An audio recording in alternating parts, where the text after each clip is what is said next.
Ang kwento ni Tomby. Ang kwentong ito ay hango sa totoong buhay. Mula ito sa isa nating tagapakinig. Karanasan ito ni Telmo. Walang eksaktong taon. Probinsya ng Maguindanao. Napabuntong hininga na lamang si Telmo nang mabalitaan ang nangyari sa kasamahan sa trabaho. Natagpuan itong nakahandusay sa gitna ng plantasyon. At ang sabi ng karamihan, inaswang ito dahil may nadinig na ingay mula sa nilalang bago nangyari ang insidente. Sinabihan ko siya na wag nang lumabas. Kaso hindi nakinig. Lasing eh. Kung alam ko lang na ganito ang kahihinatnan, sana pala sinamahan kong magwala sa labas. Bakit ba kasi hindi ko nadinig yung sigaw nito sa mga sandaling sinalakay? Malapit lang naman yung kubo, pero wala talagang ingay. Imposible naman na hindi ito nakasigaw habang inaatake. Wika ni Mang Juan, ang matandang kasamahan sa trabaho at namamalagi sa kubo ng taniman. Maging ito ay nagtataka sa mga kaganapan. Si Mang Juan na rin mismo ang kumausap sa nag-iimbestigang pulis. Matapos mailigpit ang bangkay, wala nang katanungan ang mga otoridad at nagsibalik ang lahat sa trabaho. Habang abala ang karamihan sa pag-aasikaso ng aning tubo, sumadya si Telmo sa kamalig upang matignan ang mga binabantayang hayop. Unang napansin ang isang baboy na hindi mapirme. Palakad-lakad, binabangga ang ulo sa pader. Ngunit tumigil din ang sitahin niya. Sinuri niya ang buong paligid. Wala namang kahinahinala. Ito ang naisip na gawin dahil nitong nakaraang araw lang napapansin ang pag-aligid ng isang matanda sa lugar. Naninigurado lamang kapag may nangyaring masama sa mga alaga, siya na nagbabantay ang mananagot. Pagkatapos mapakain ang lahat, binalikan ng pansin ang baboy kanina. Ibinabangga na naman ang ulo sa pader, ngunit hindi na gaanong kalakasan. Naglalaway ito at hindi mahawakan. Nagwawala kapag tatangkain. Uy Mikmik, ano bang nangyayari sa'yo? May problema ba? May masakit ba sa'yo? Ang lakas-lakas mo pa kahapon eh. Tapos ngayon nagwawala ka ng husto. Wika ni Telmo sa alagang baboy. Nagsimula na ring magwala kaya tinawag na nito si Mang Juan. Kagabi pa nga yan, Telmo eh. Hindi ko nga alam kung anong iniinda ng baboy na yan. Sinuri ko na pero wala namang diferensya sa katawan. Pinaalam ko na din kay bossing ang tungkol dito. Maghihintay pa tayo sa araw ng pagbabalik. Semana Santa na kaya doon muna mamamalagi sa probinsya ng asawa niya. Huwag mo nang masyadong isipin. Ganito talaga kapag may alaga. Darating ang puntong magkakasakit. Wika ni Mang Juan. Napatango na lamang si Telmo. Sumama sa matanda para tumulong sa paghakot ng mga aning tubo. Habang nagtatrabaho, napansin niya ang nagwawalang aso sa dulo. Nagsitakbuhan ang mga kasamahan upang maiwasang makagat. Tahol ng tahol, naglalaway at bawat taong makita, kagad hinahabol. Sa puntong ito biglang nahinto ang lahat ng gawain sa taniman. Alis na! Umalis ang lahat! Pedro, huwag mo nang batuhin yung aso. Hayaan mo na at baka lalong magwala. Madedehado ka pa. Kayo dyan, tumakbo na kayo. Talian nyo! Wika ni Mang Juan. Sinubukan nilang pigilan ang aso subalit hindi kayang awatin. nagwawala ng husto. Inaararo ang mga pananim sa kabilang sakahan. Maging ang mga aning tubo ay ginulo na rin. Lahat ng mga trabahador pumasok ng kubo. Hindi ito maaabot na mabangis na aso dahil may mataas na bakod. Dumarami na yung nagwawalang hayop ngayon ah.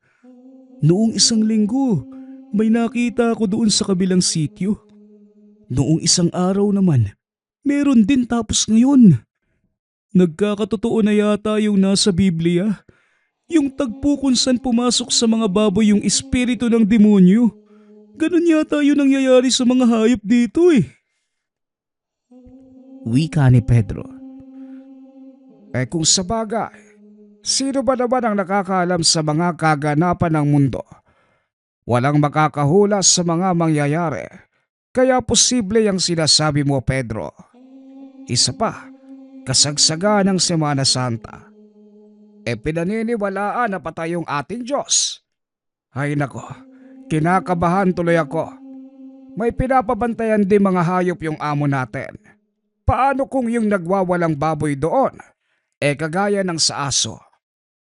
Ay sus Mariosep.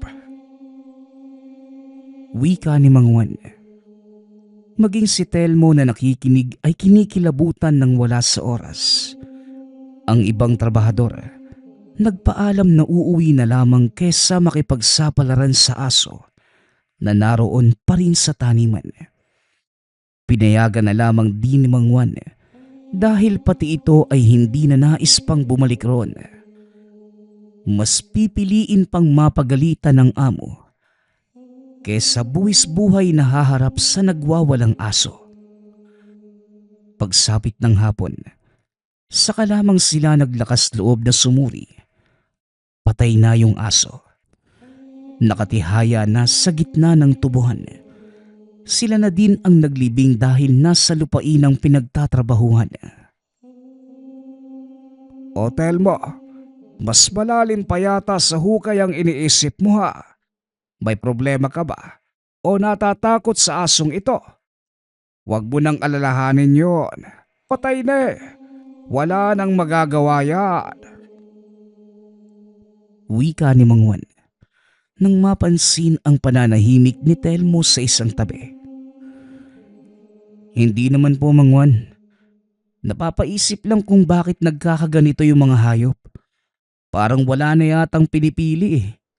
Tumama sa baboy at aso. Hindi pa nga natin na ipagluksa yung kasamahang namatay kanina. Tapos ito naman. Tugon ni Telmo. Dahil sa sinabi ng binata, biglang may napagtanto si Mang Juan. Sandali lang. Mabuti nabanggit mo yung namayapa nating katrabaho. Noong isang araw napansin kong wala siya sa sarili. Parang yung nangyari sa aso kanina. Sinunggaban pa nga ako eh. Tignan mo, nadaplisan ng kutsilyo noong inambahan ako. Hindi ko masyadong inisip dahil matagal ko nang kakilala. Pinagpasensyahan ko na lang. Kako baka may pinagdadaanan din yung tao. Sa katagalan bumalik din naman sa wisyo. Kahapon, umaga pa lang naglalasing na. Tapos bago dumilim, nawawala ulit sa sarili. Sinabihan ko na wag lumabas pero hindi nagpapigil. Magdamag kong hinintay hanggang sa natagpuan na wala na palang buhay. Mang Juan, hindi niyo po sinabi yan sa mga pulis kanina. Bakit po? Makakatulong yung impormasyon na yan para mabigyan ng maayos na katarungan yung biglaan niyang pagkamatay. Telmo, hindi ko detalyadong sinabi ang lahat dahil pakiramdam ko may mali. Ilang taon na kaming magkasama rito sa tubuhan ni Bigoy. Nauna pa nga yan kesa sayo. Mabait ang batang yon. Nahihiyang humindi sa mga utos kahit pagod na pagod na. Ay nako, basta may mali akong nakita sa nangyari. Hindi ko lang mailagay sa salita. Pag-uusap ng dalawa. Napabuntong hininga si Telmo. Hindi niya magawang kumontra sa matanda dahil sa pagkakilala rito. Lahat ng kutob nito ay nagkakatotoo.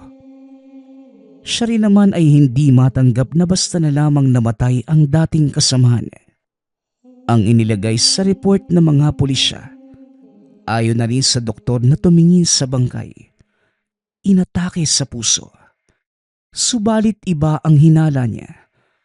Noong nilapitan ang katawan kanina, may samyo ng aswang na naaamoy. Hindi man ganon katindi, ngunit meron pa rin. Alam kong iba rin ang hinuha mo, Telmo. Kilala kita, bata.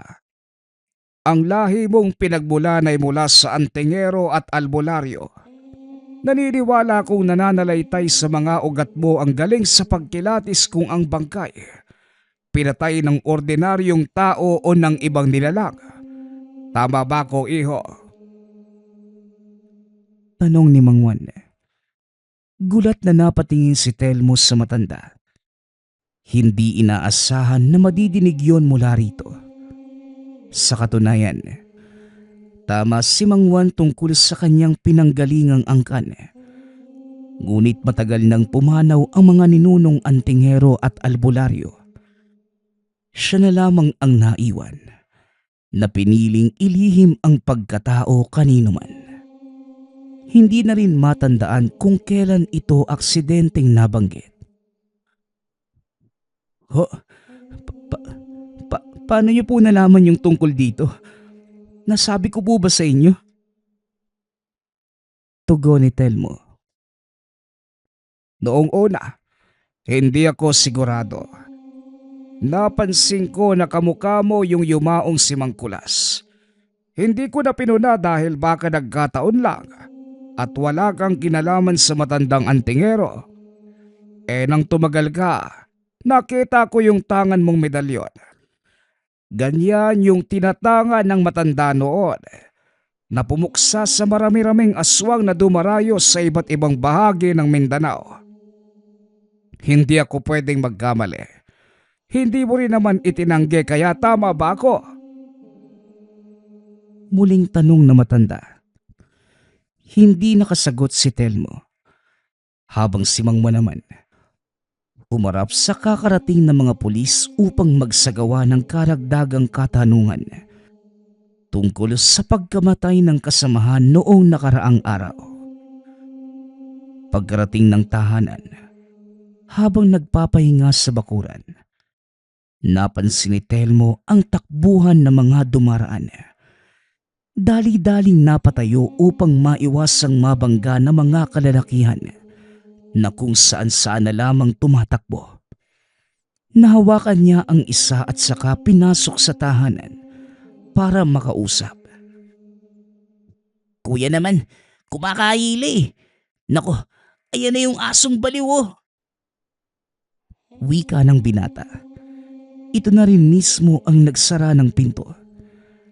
Nakita ni Telmo ang asong dumaraan. Walang pinagkaiba sa asong dumaan doon sa taniman. Wala sa sarili, basta na lamang nangahabol. Dumidiretso sa mga kabayan. Lahat ng mga tao ay nagtatago. Kuya, malaki naman yung katawan mo eh. Baka may magagawa ka para tulungan kami.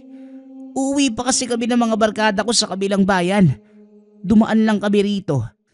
Tapos nakasalubong namin yung asong baliw na yan. Baka naman kuya. Wika ng binata. Naisip na rin ito ni Telmo. Naghihintay lamang ng tamang tiyempo para mas mapabilis ang paghuli. Dali-dali itong kumuha ng patalim at ng sandaling lumabas. Dumirekta sa kinatatayuan ng aso at saka walang pagdadalawang isip na tinaga.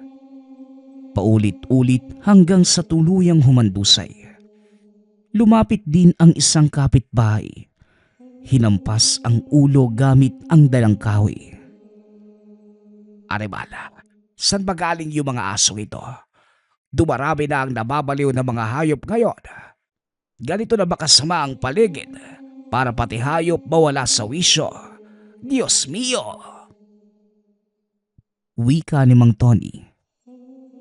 Sinuri ni Telmo ang katawan ng aso. May naaamoy itong samyo ng aswang. Sa katunayan, may nararamdamang puwersa ng nilalang sa kaloob-looban nito. Pati ang tinatangan ayon din ang sinasabi.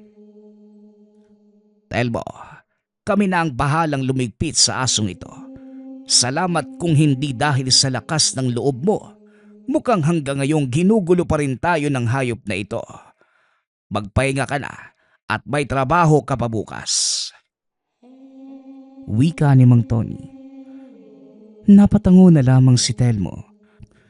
Hindi na nababahala dahil habang sinusuri ang aso kanina, nagsagawa na rin ng maiksing orasyon para manatili sa katawan nito ang sumpa at hindi na mahawa sa mga taong mapapalapit.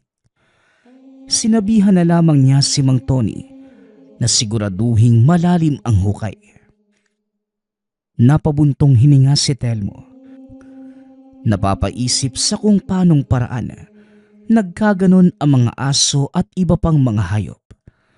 Sa pagkakalam niya, tanging tao lamang ang nahahawaan ng sumpa ng aswang.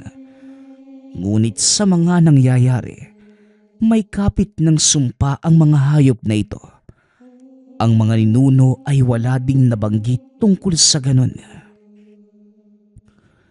Teka, posible kayang mayanggaw yung isang hayop ng aswang? Paano naman mangyayari yun? Aswang na nagbabalat kayong hayop. Pwede pa. Pero yung gawin yung hayop ng nilalang. Wika ni Telmo sa sarili. Muling napabuntong hininga ang binata. Naguguluhan sa takbo ng mga pangyayari. Hanggang sa ipinagkibit balikat na lamang. Sa paglipas ng oras, muling nabulabog ang pagpapahinga nang madinig ang sigawan mula sa labas. Pagdungaw sa bintana, isang malaking baboy ramo ang nagwawala sa mga kabahayan.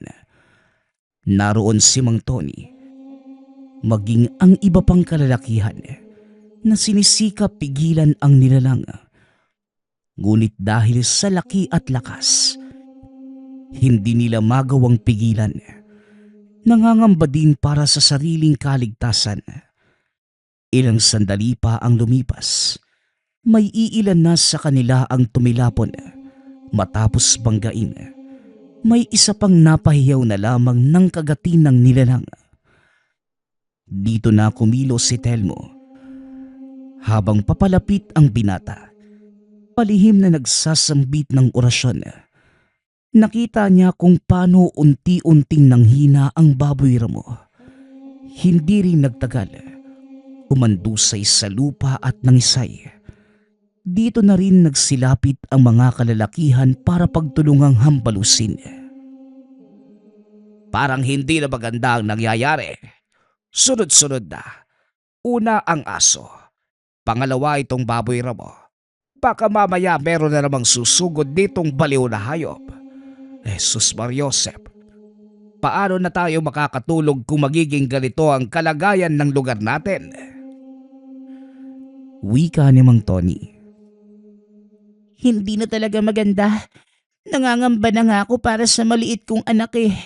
Paano kung mamaya pasukin na nila yung mga bahay-bahay? Wika ng isa pang kapitbahay. Yun na nga eh. Tayo-tayo lang din ang nakatira rito. Malayo pa ang kabilang sityo. Kung ano ang kaganapan, walang ibang magtutulungan, kundi tayo lang rin. Kaya makikiusap ako na sana makiisa para sa kaligtasan. Kung pwede, wag munang matulog. Palipasin ang gabi. Nagising ang lahat para madaling makakilos kung sakaling may darating na naman. Wika ni Mang Tony. Bawat tahanan ay merong isa o dalawang gising. Habang si Mang Tony naman, nasa labas tumambay. Sa kabilang banda hindi mapakali si Telmo, kakaisip sa mga nangyayari.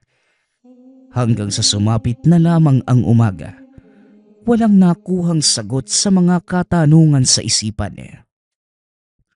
Pagkarating ng taniman, pinatawag siya ni Mang Juan para pag-usapan ang gagawin sa baboy. Nagwala ito kagabi. Naging mas mabangis. Pati yung ibang alaga natin ay nadamay. Kinagat ng kinagat hanggang sa malagutan ng hininga. At kung hindi ako nakarating kagad, malamang ubos na ang lahat ng baboy natin. Walang matitira. Tumawag na ako kay Bossing. Wala ring naisagot dahil nanghihinayang. Dahil ito pa naman ang pinagkakakitaan niya ng malaki. Pagpapaliwanag ni Mang Juan. Yung nagwawalang baboy, nasa na po ba? Nailibing niyo na ba? Tanong ni Telmo. Hindi pa nga eh. Hindi bumalik yung iba nating kasama. Natakot doon sa nagwawalang aso kaya nagpaalam na muna na sa susunod na linggo na papasok. Huwebes Santo na rin naman bukas. Delikado sa labas ng tahanan sa mga panahong to. Hindi ko natapos yung paglibing. Nananakit na rin yung katawan ko kakahukay at kakahila ng mga yan. Mabuti na lang nandito ka. Ikaw na muna ang tumapos ha. Ayos lang ba yun? Tugon ni Mang Juan. Wala pong problema. Ako na pong bahala sa lahat. Magpahinga na lang din po muna kayo. Ako na rito. Wika ni Telmo. Pumayag ito dahil may naisip na gawin. Sa sandaling umalis si Mang Juan, sinuri niya ang katawan ng baboy at nakuha mula sa loob ng sikmura ang isang maliit na bato na kung tawagin ng antingerong ninuno, nagtataglay ng sumpa ng aswang. Dito lamang mas naging malinaw ang lahat. Ang mga hayop ay hindi basta nawawala sa sarili. Sila ay nayanggaw. Imposible. Paano tong nangyari? Pero ang nakakagulat lang, bakit sa hayop? Sa kasino yung lapastangang may kagagawan nito? Ang hangin ng isip, pati yung hayop dinadamay niya. Wika ni Telmo sa sarili. At napabuntong hininga na lamang dahil sa nalaman. Tinapos niya ang paghukay. Isiniksik ang lahat ng patay na baboy at saka dali-daling sinunog. Sinabayan na rin ng orasyon upang masiguradong hindi makakahawa ang amoy. Telmo, akala ko tuloy nagkasunog. Kailangan ba talagang silaban yung mga katawan bago ilibing sa hukay? Ano ba sa tingin mong nangyayari sa mga ito? Tanong ni Mang Juan na makalapit sa kanya. Manong, tinignan ko yung katawan ng baboy. May nakuha akong bato sa loob nito. Siguradong niyanggaw ng kung sinong lapastangan na nilalang yung mga hayop na ito. Hindi ko rin maiwasang maisip yung nangyari kay Bigoy. Ang sabi ninyo, aswang ang pumatay sa kanya. Pagkatapos nun, nagsisulputan yung mga hayop na nahawaan. Hindi po ba nagkataon lang ang lahat? Pagpapaliwanag ni Telmo. Dahil doon, pati si Mang Juan ay napaisip sa sinabi niya. Pareho silang natahimik habang pinagtatagpi-tagpi ang mga kaganapan. Kalaunan, nagpalitan sila ng ideya. Kung si Bigoy lamang ang pag-uusapan, masasabi ko talaga na malihim ang batang yon. May ilang beses na umalis siya tapos may ikwinentong babae. Hindi ko alam kung kasintahan ba o ano Kinutuban ako dahil sa tuwing uuwi yon, parang may kasamang ibang amoy. Hindi kaya samyo ng aswang? Wika ni Mang Juan. Teka Manong, sino po yung sinasabi niyong babae? Kilala niyo ba? Sa lugar nakatira o kung saan sila nagkikita? Tanong ni Telmo. Yan ang hindi ko sigurado. Pero sa pagkakatanda ko, doon sa may sapa sila nagpapang-abot. Diyan lang siguro yung sapa na tinutukoy niya. Bakit? Ano bang naiisip mong gawin? Wika ni Mang Juan. Nagsama sina Telmo at Mang Juan sa pagpunta doon sa sapa. Maiging sinuri ang paligid. Naghahanap ng kahit anong bakas na makapagtuturo kung anong klasing babae ang kinikita ng yumaong kasamahan. Hindi nagtagal. May nakita nga silang babae sa hindi kalayuan. Kaharap nito ang isang ligaw na aso. Tinahula ng tinahulan ngunit walang takot na sinakmal at sa kamay kung anong inilagay sa bibig. At nang pakawala ng aso, nangisay ito at pagkalipas ng ilang sandali, biglang bumangon. Naging mabangis at nagsimulang tumakbo. Binabangga ang bawat mararaanan, kahoy man o nagkukumpulang mga bato. Binalikan nila ng pansin ng babae. Kumaripas na rin ito ng takbo pagkatapos silang makita. Dali-daling sinundan, ngunit aso ang nakita pagdating sa unahan. Naagaw ang pansin dito at napalaban. Diyos mio, ngayon alam na natin ang dahilan kung bakit nagkakaganito ang mga hayop. Telmo, sikapin mong mahuli ang babaeng yon. Patayin mo kagad, huwag kang mag-aalangan. Isa na yung demonyo. Wika ni Mang Juan. Hindi kagad nakaalis si Telmo para sundan ang babae. Dahil kahit saan mang direksyon bumaling, naroon ang aso. Ilang beses pang natumba pagkatapos banggain. Kaagad nagsambit ng orasyon, ngunit huli na. Nakagat na si Mang Juan ng mabangis na aso. Humandusay na rin ang nilalang dahil natamaan ng bisa ng orasyon at nasaksak din ng matanda. Telmo, parang kilala ko na yung babaeng yon. Hindi ako sigurado, pero subukan mong puntahan doon sa kabilang ilog. Yung merong maraming puno ng salise. May nag-iisang kubo doon na kung hindi ako nagkakamali, may nakatirang pinaghihinalaan noon na aswang.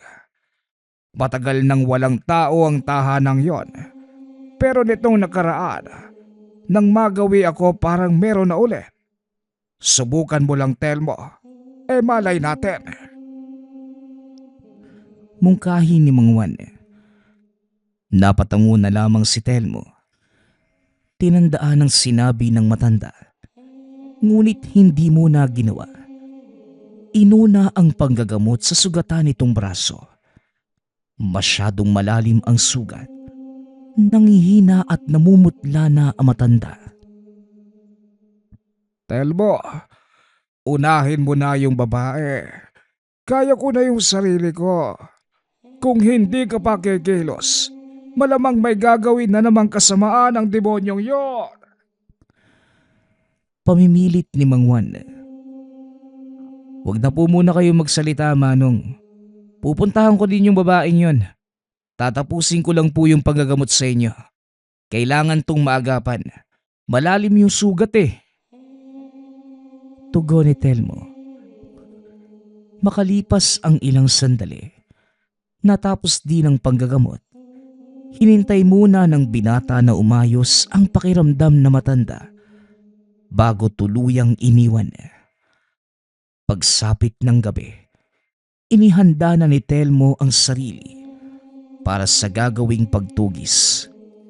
Bitbit lamang niya ang itak na bigay sa kanya ni Mang Juan.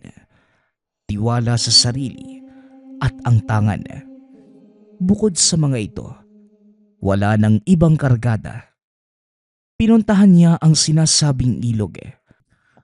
Bumungad kagad ang nakahilerang puno ng salisi sa tabi. Nakita din ang kubo na halos bumigay na sa sobrang kalumaan.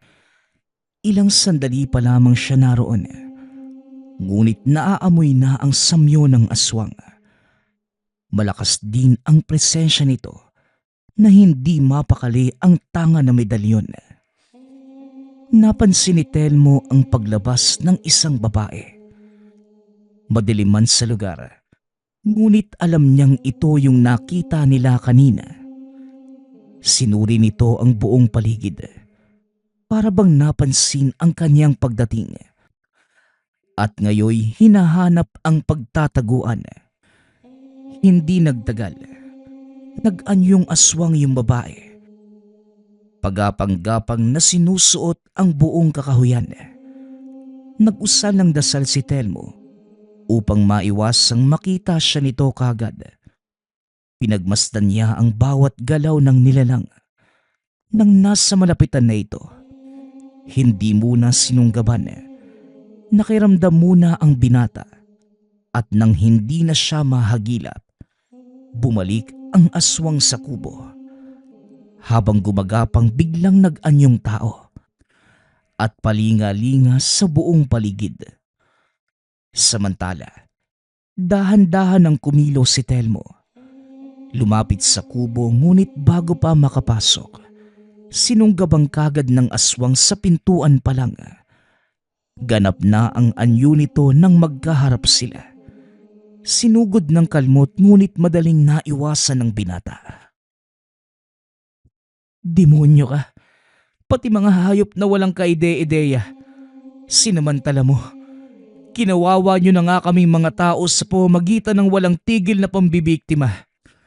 Pati ba naman mga alaga at ligaw na hayop dinamay nyo? Ganyan na ba talaga kahalang yung kaluluwa nyo? Kung sa bagay, wala ka namang kaluluwa eh. Kaya malamang gagawin lang yung kung anong gustuhin.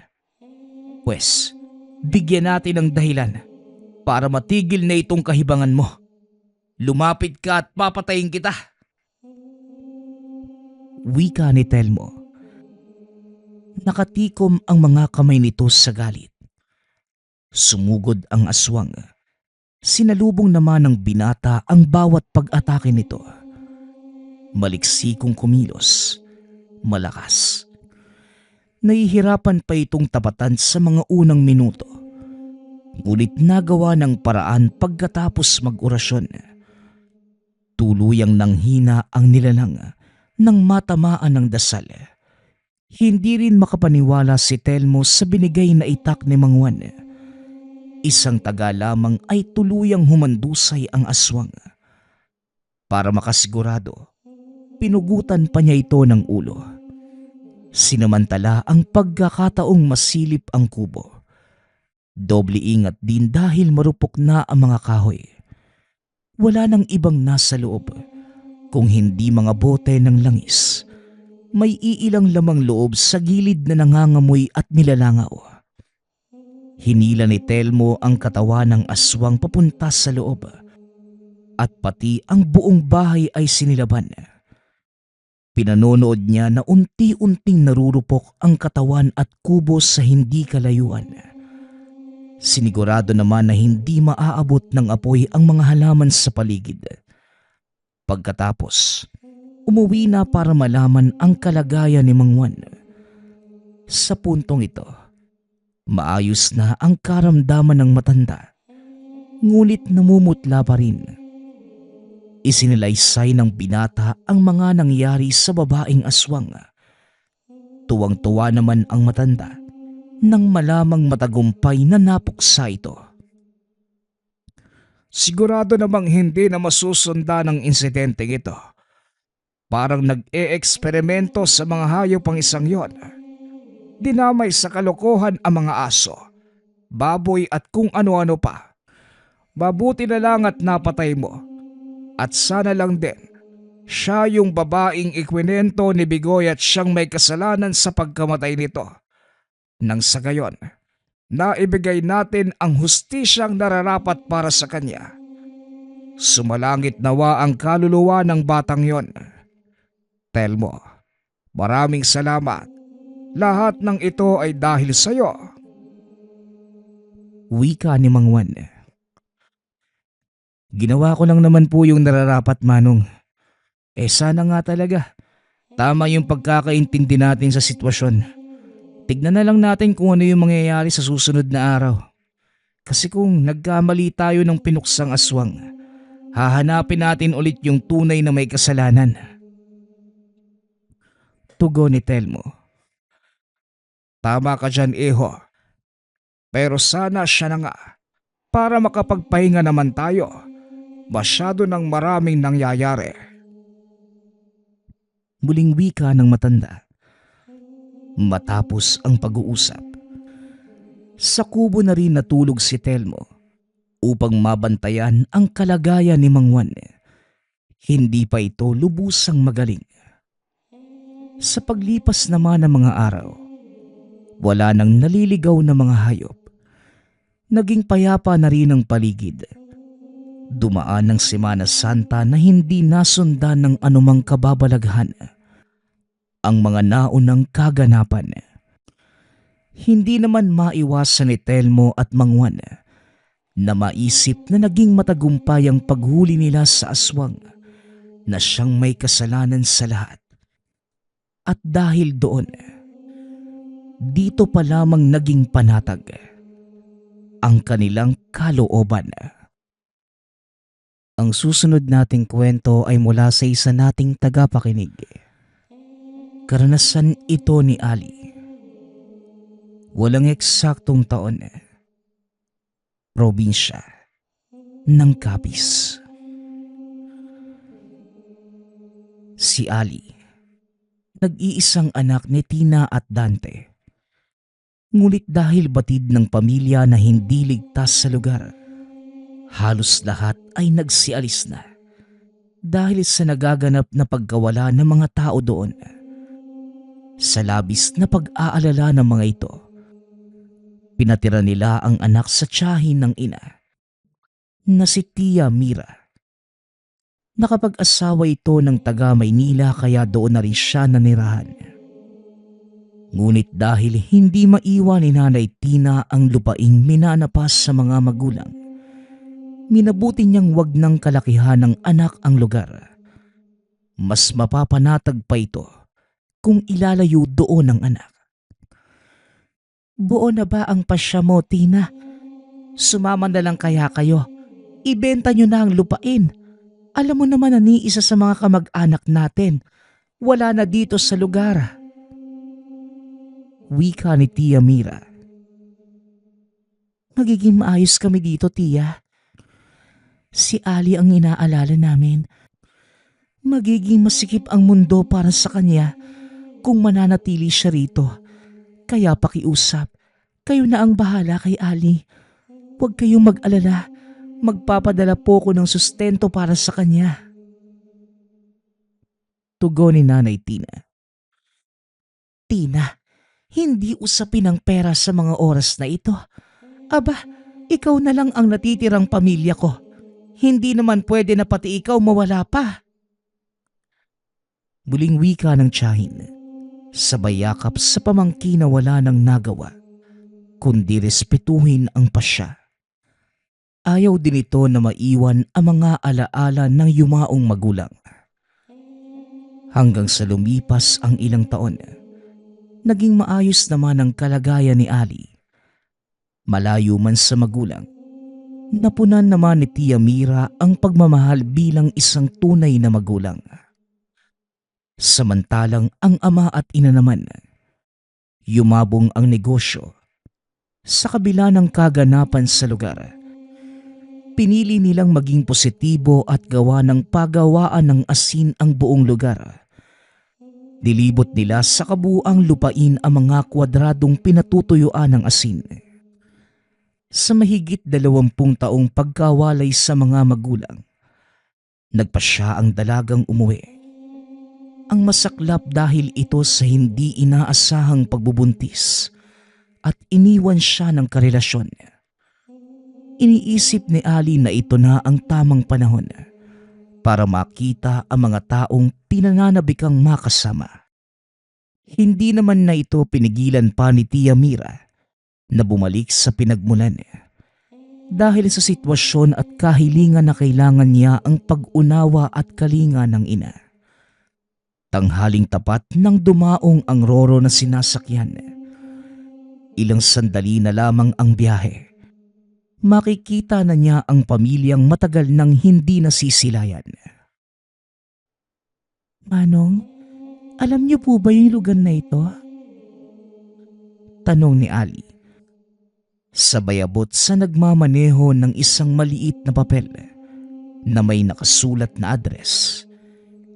Ito ang eksaktong lugar ayon kay Tia Mira. Naku Neng, hindi kami aabot sa lugar na yan eh. Kung gusto mo, ibababa na lang kita sa arko tapos sumakay ka ng habal-habal papasok. Delikado sa lugar kaya iniiwasan ko eh. Kung hindi mo mamasamain, sino bang pupunta mo roon? Tanong ng driver ng jeep na si Redan. Ganun ba? Uuwi po ko sa bahay ng mga magulang ko. Sa Maynila po kasi ako lumaki. Dadalaw lang sana ako sa kanila. Tugon ng dalaga. Mahaba pa ang napagkwentuhan nila habang nasa biyahe. Medyo malayo pa ang tinakbo ng sasakyan. Ngunit hindi naman nabagot ang dalaga dahil makwento si Redan. Napag-alaman niya na hindi naman sila nagkakalayo ng edad. Kaya nagpalitan sila ng numero para makapag-text kahit nasa malayo. O paano? Dito ka na. Nakikita mo yung sityo na yan. Mag-iingat ka. Nga pala, pag kailangan mo ng tulong, magpadala ka lang ng mensahe ha. Maraming salamat. Pwede ko na bang lakarin? Mukhang malapit na lang din naman. Pwede naman, pero mas ligtas kung sumakay ka na lang ng habal-habal. Wika ni Redan. Bumaba na lamang ito para alalayan ang dalaga. Dahil wala naman gaanong pasahero na mga oras na yon. Manong, sa may asinan po yan magpapahatid. Kung pwede po sana, ihatid nyo mismo hanggang sa pinto ng bahay nila. Wika ni Redan. Nako ha, mukhang galing ka pa sa malayo ha. Sa asinan ba ka mo? Paalala lang ha, delikado ang daan papunta roon. Lalo pa kung dayo ka sa lugar. O siya sige, sumakay ka na at ako nang bahala sa'yo. Kilala ko yung may-ari ng asinan. Di ba si Dante Atina? Wika ni Manong Dan. Napatingin ang dalaga sa binata at kagad nang nagpaalam. Hanggang sa lumipas ang 20 minuto, natunto na niya ang bahay ng mga magulang. Akbang magbabayad na ito sa driver. Ngunit hindi nito tinanggap at sinabing mabait naman ang mga magulang ni Ali. Kaya walang kaso kahit hindi na nito bayaran ang serbisyo. Sige na ha. Kamusta mo na lamang ako kila Tina at Dante ha? Sa kabilisan mo, kahit tirik ang araw, may mga jablong gumagala rito.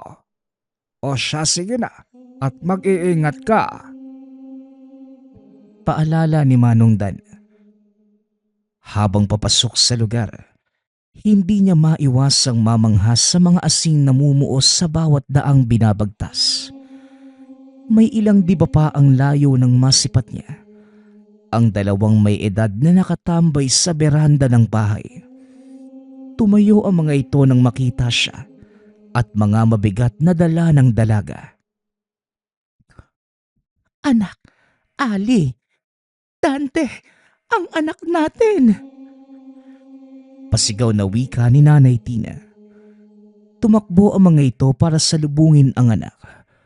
Humahagulgul pa ang ina habang yakap si Ali. Ngunit bigla silang may nadinig na huni mula sa itaas. Hindi ligtas, Tina. Sige na, bilisan ninyo. Ipasok mo ang anak mo. Wala talagang pinipiling oras ang mga halimaw na yan. Wika ni Tatay Dante. Tara na anak, hindi ka man lang tumawag na darating ka.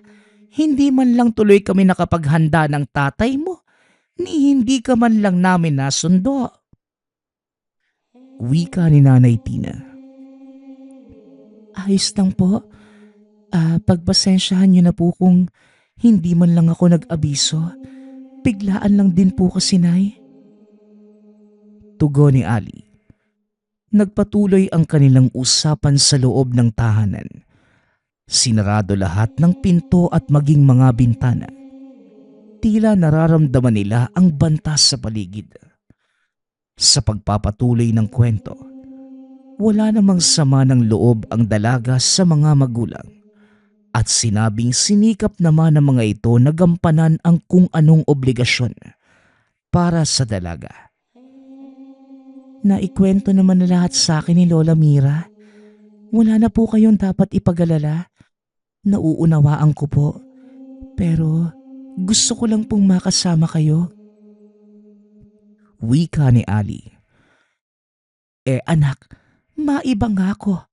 May ibang rason ang pag-uwi mo, tama ba? Bakit pumayag ang lola mo na umuwi kang mag-isa? Kahapon lang, tumawag yung lola mo pero hindi ko nasagot. Alam mo naman dito, pawala-wala yung signal. Ang sakin lang, delikado yung lugar na ito lalo pa kung matitiktikan tayo ng mga... Naudlot ang pagsasalita ni Nanay Tina nang may biglang kumatok sa pinto at halos magiba dahil sa lakas.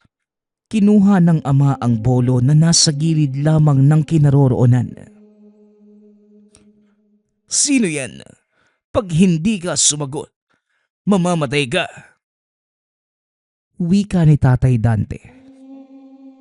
Kuya, buksan mo ang pinto. Wika ng lalaki sa labas.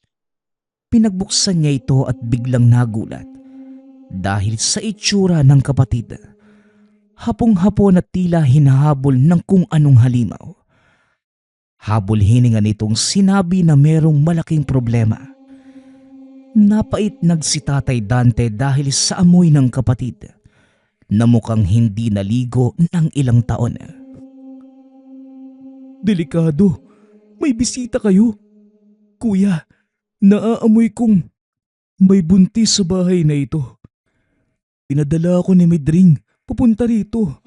May mangyayaring pagsalakay mamaya papunta sa direksyon ninyo. Wika ng kapatid ni Tatay Danteng si Bugoy. Nag-iisang kapatid na nakapag-asawa ng aswang na si Medring. Dahil sa pagmamahal ay naging ganap din na aswang si Bugoy. Sila ang dahilan kung bakit naging ligtas ang mga magulang ng dalaga. Ano bang pinagsasasabi mo, Bugoy? Sinong buntis at saka bakit naman sasalakay? Ikaw, tatamaan ka na sakin pag napuno ako sa'yo. Wika ni Tatay Dante. Ako ho, Tay. Buntis po ako. Sabat ni Ali. Tumingin ang lahat sa kanya.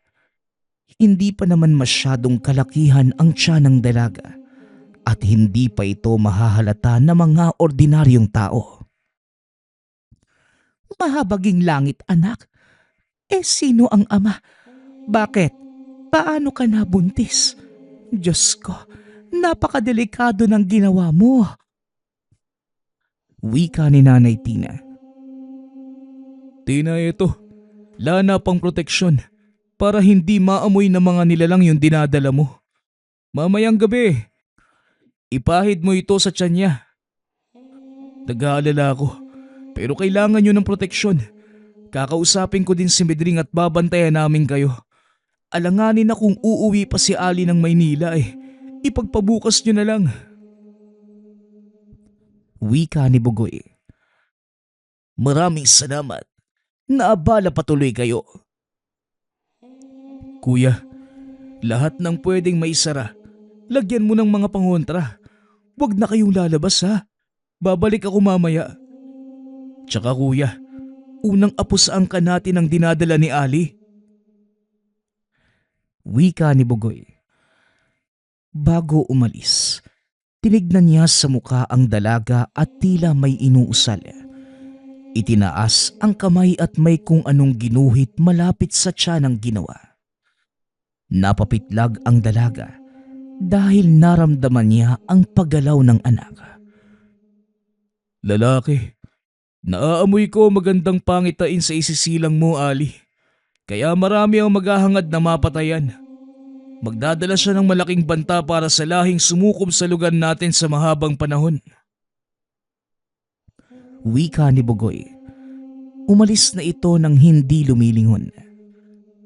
Mag-aalas 6 na mga sandaling yun. Matapos ang huling pag-uusap, hindi na muli pang nagsalita pa ang mga magulang. Habang ang ama naman abala sa paghasa ng mga itak. Samantalang ang ina ay nagdikdik na ng mga bawang at hinahalo sa asin. Halos lahat ng pwedeng mapasukan ng mga masamang nilalang, nilagyan na nila ng pangontra. Nang matapos ang ina sa ginagawa, sinamahan nito ang anak sa kwarto na nooy balisa at nakakaramdam na ng sobrang init kahit nakabukas ang bentilador. Kinuha ng ina ang lana at pinahid sa tiyan ng anak. Minuto lamang ang lumipas. Biglang may kung anong nilalang na dumapo sa bubungan. Yari sa yero. Tumutunog ito kahit konting galaw lamang. Pumasok na din ang ama sa loob ng kwarto nang mag-ina bit-bit ang mga hinasang itak. Ramdam nila ang pagyanig ng buong bahay. Sunod-sunod na pag-angil at may mga nilalang na nakapalibot sa kanila. Niyakap ng ina si Ali, habang si Mang Dante naman ay hindi mapalagay sa kung anong nangyayari sa labas. Hanggang sa hindi na ito nakatiis at hinawi ng bahagya ang bintana. Sa pagmamasid, nakita mismo ni Tatay Dante ang mga nilalang na nakapalibot sa tahanan. May mga nilalang na malalobo ang figura, habang ang kaharap ng mga ito ay tila kawangis ng bayawa. Kahit nagpalit na ng kaanyuan, namukhaan pa rin ng ama ang kapatid na walang awang pinupugutan ng ulo ang mga nilalang na nagtatangkang pumasok. Sobrang liwanag ng labas dahil sa bilog na buwan. Dagdag pa na walang mga puno o mga damong haharang sa mga matang nagnanais magmasid. Lumipas ang ilang oras. Napanatag na ang ama ni Ali. Nakita niya na sobrang lakas ng puwersang ipinamalas ng lahi na pumanig sa kanila. Hindi na din siya nagtataka kung bakit sa ilang taon naging maayos at tahimik ang buhay nilang mag-asawa. Dante, alam kong nakikinig ka. Ligtas na ang pamilya mo. Sana bukas pagputok ng liwanag, ilikas mo na si Ali habang nabibigyan pa namin ng proteksyon ng lugar. Sa tamang panahon, magaganap ang kung anong nakatakda. Pero sa ngayon, siguraduhin na muna natin ang kaligtasan ng mag-ina. Wika ni Bugoy. Ilang sandali lang ay tumahimik na ang lugar. Mag-alas 4 na pala ng umaga. Sa sobrang dami ng mga naganap, ni hindi na nila nagawang matulog. Sinunod ng ama ang sinabi ng kapatid. Kasama ni Tina. Minabuti nitong pansamantalang samahan ang anak sa sakayan. Maaga pa lang, nakaparada na ang jeep na kanilang sasakyan. Nagulat pa nga si Nanay Tina na magkakilala na ang driver ng jeep patanak. Naabisuhan na pala ni Ali Sireda ng gabing malaki ang tensyon sa tahanan. Nang tuluyang maihatid ng ina si Ali sa sakayan ng Roro, umuwi na ito ng tahanan at sinabihan ang anak na bumalik na lamang pagkatapos makapanganak. Nang makita nila at makasama ang anak at apo. Nagpapasalamat nga pala ako sa lahat ng sumusuporta sa ating channel. Nawa ay patuloy niyong suportahan at pakinggan ang ating mga kwento. Hanggang sa muling pakikinig. Paalam.